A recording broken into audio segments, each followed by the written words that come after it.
रांची से खबर। नगड़ी में रिम्स 2 का नाम होगा Shibu Soren institute of medical science. विधानसभा में स्वास्थ्य मंत्री डॉक्टर इरफान अंसारी ने की ऐतिहासिक घोषणा। झारखंड की राजनीति और स्वास्थ्य सेवाओं के क्षेत्र में मंगलवार का दिन ऐतिहासिक रहा। विधानसभा में स्वास्थ्य आपूर्ति और आपदा प्रबंधन मंत्री डॉक्टर इरफान अंसारी ने घोषणा की कि नगड़ी में प्रस्तावित रिम्स 2 अस्पताल अब Shibu Soren institute of medical sciences के नाम से जाना जाएगा। उन्होंने कहा कि ये निर्णय झारखंड की अस्मिता और गौरव से जुड़ा है। आदरणीय शिबू सोरेन ने हमेशा आदिवासी, दलित, गरीब और किसान समाज की आवाज को बुलंद किया। उनके योगदान को अमर बनाने के लिए ये संस्थान उनके नाम पर स्थापित की जा रही है। मंत्री ने बताया कि SSIMS झारखंड ही नहीं बल्कि पूरे पूर्वी भारत में स्वास्थ्य सेवाओं का नया केंद्र बनेगा। इसमें सुपर स्पेशलिटी वार्ड, आधुनिक अनुसंधान और केंद्र और अत्याधुनिक सुविधा होंगी। गरीब और वंचित वर्ग को मुफ्त में सस्ती चिकित्सा उपलब्ध कराई जाएगी ताकि कोई भी मरीज आर्थिक तंगी के कारण वंचित न रहे। डॉक्टर अंसारी ने कहा कि ये संस्था मेडिकल शिक्षा और रिसर्च के लिए अवसर प्रदान करेगी। हालांकि नगड़ी में प्रस्तावित रिम्स 2 को लेकर लगातार ग्रामीणों का विरोध जारी है और विपक्ष भी मुखर है। इसके बावजूद सरकार ने साफ संकेत दिया कि परियोजना को झारखंड की पहचान और गौरव से जोड़ा जाएगा। Manju Kumar, state head, Jharkhand. CM साहब को बताया कि अब रिम्स 2 ना बनकर वो सिम्स 2 बने। आदरणीय DCM गुरु जिसने राज्य दिया, एशिया का सबसे बड़ा हॉस्पिटल गुरु जी के नाम से होगा। Shibu Soren medical science and research centre होगा। वो अब निवासियों का सबसे बड़ा नेता इस देश में यदि कोई है तो हेमंत सोरेन जी हैं, याद रखिएगा। 65 लाख लोगों का बैंक जितना पैसा होगा वो कहाँ जाएगा? लोग जान चली गई, वज्रपात हुआ, लोग मर गए, कोई पानी में डूब गया, किसान का फसल नष्ट हो गया। ऐसे देखिए विपक्ष क्या करता है नहीं करता है, आई डैम केयर। हम लोग जनता को बचाने के लिए जो कुछ भी करना पड़ेगा हम लोग करेंगे।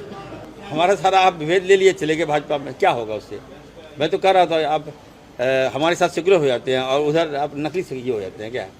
तो आज के देखिए आज इतना गंभीर डिबेट हुआ, आपदा विभाग, इमरजेंसी कहते हैं जिसको। दूसरी पे सवाल था। अब बताइए, मैं कहना चाहता हूँ हम लोग डिबेट करना चाहते हैं। हमारी सरकार ने मुद्दा लाया, ये महामारी देखिए, ये बारिश में कितने लोगों का घर गिर गया, कितने लोग जान चली गई, वज्रपात हुआ, लोग मर गए, कोई पानी में डूब गया, किसान का फसल नष्ट हो गया। ऐसे गंभीर मुद्दे में अगर आप साथ नहीं दीजिएगा जनता का, भाग जाइएगा, क्या इरफान से बीमार होगा क्या? हमारे लोकप्रिय मुख्यमंत्री जी ने बड़ा साहस दिखाया, डिबेट कराया और not debate, yes giving direction to me. ये एवरी डिस्ट्रिक्ट आकलन करो और पैसा दो। पैसा की कमी नहीं है, हम आकलन करें। तमाम विधायकों से मैंने आग्रह किया है, आप लोग खुद स्वतः, कुछ जिला का छूट गया है तो हम लोग बोले जहाँ छूटा है पर्टिकुलर आप बताइए, कौन सा लोकेशन का, कौन सा गांव का, कहाँ क्या है, आप बताइए। दूसरा सबसे पहला अहम मुद्दा मैंने कहा कि 24 घंटा के अंदर अगर आपदा विभाग से जिसकी जान गई है उसको 4 लाख रुपया मैं दूंगा।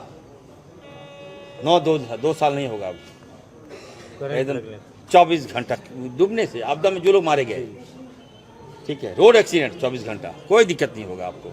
मैं हूँ यहाँ गेटर। और सबसे बड़ी दूसरी बात यह है कि SMS का अलर्ट हम कराते थे कि अगर मान लीजिए कहीं बारिश होना है, ठनका आना है, आंधी आना, तूफान आना है, तो आधा घंटे में मान लीजिए SMS किए अलर्ट। कुछ लोगों के पास मैसेज चला गया, कुछ लोगों के पास मैसेज नहीं गया, तो वो तो अलर्ट नहीं हुए, ठनका हुआ, लोग मर गए। तो अब हमने उस प्रक्रिया को नया टेक्नोलॉजी लाए हैं। अब 3 घंटा पहले हम जान लेंगे कि बारिश होना है, नहीं होना है, ठनका गिरना है, नहीं गिरना है, लोग अलर्ट हो जाएंगे, उन तक पहुंचा देंगे हम जहां ये घटनाएं घटेगी। लोग अलर्ट होंगे, निश्चित तौर पर जान बचेगी। तो पूरे जिले से रिपोर्ट आ गई, मुआवजे की राशि चली नहीं, अभी चलता रहेगा। देखिए हमारे पास, मैं बता दूं, हमारे पास आपदा में पैसे की कमी नहीं है। लगभग 5400 करोड़ रुपया है हमारे पास, और जैसे जैसे हमारे पास आवेदन आते रहेंगे, आकलन का रिपोर्ट आता रहेगा, हम पेमेंट करेंगे। रांची के आसपास 4 जिलों में भारी फसल का लॉस हुआ है, उसका हम लोग भुगतान करेंगे। 2 टाइप का भुगतान है, फसल बीमा अगर जिसका होगा तो कम भुगतान होगा, जिसका फसल बीमा नहीं होगा उससे ज़्यादा भुगतान हम करेंगे। और इनफैक्ट सभी जिलों का आकलन हम मंगा रहे हैं जहाँ जहाँ लॉस है। मुख्यमंत्री जी का सीधा है कि आपदा में मुख्यमंत्री चट्टान रहते हैं हमारे, और उन्होंने मुझे सिखाया है कि जब मुसीबत हो तो चट्टान की तरह मदद करो। और तीसरा जो अहम सवाल, बाबूलाल जी रिम्स के बारे में बात कर रहे थे, मैंने कहा है कि अब रिम्स 2 नहीं होगा, अब सिम्स होगा। सिम्स होगा, मतलब शिबू सोरेन जी के नाम से मेडिकल कॉलेज होगा, रिसर्च साइंस सेंटर होगा। अब रिम्स का नाम आज ही मैं मुख्यमंत्री जी से मेरी वार्ता हुई और हमने सीएम साहब को बताया कि अब रिम्स 2 ना बनकर वो सिम्स 2 बने। आदरणीय DCM गुरु जिसने राज्य दिया, एशिया का सबसे बड़ा हॉस्पिटल गुरु जी के नाम से होगा, Shibu Soren medical science and research centre होगा, वो हब होगा। तो ये फैसला हुआ है। तो हम चाहते हैं कि लोगों का इलाज हो। आपदा में हल्ला कर रहे थे बाबूलाल जी, भाग गए। अब बोले कि इतना लोगों की जान चली गई, तो जान बचेगा कहाँ? हॉस्पिटल में जान बचेगा तो हॉस्पिटल बनने दीजिएगा कि नहीं बनने दीजिएगा? हर जगह गंदी राजनीति के लोग करता है लोग। आदिवासियों का सबसे बड़ा नेता इस देश में यदि कोई है तो हेमंत सोरेन जी हैं, याद रखिएगा। ये बाबूलाल जी तो ये लोग छोटे छोटे हैं लोग, ये तो आज भाजपा में है, कल हमारे साथ होंगे बाबूलाल जी, तो उनको नेता थोड़े मान लेगा लोग। देश के नेता हैं हेमंत सोरेन जी और आदिवासियों के सबसे बड़ा नेता है हेमंत सोरेन जी। जो कहेंगे वही होगा। धन्यवाद।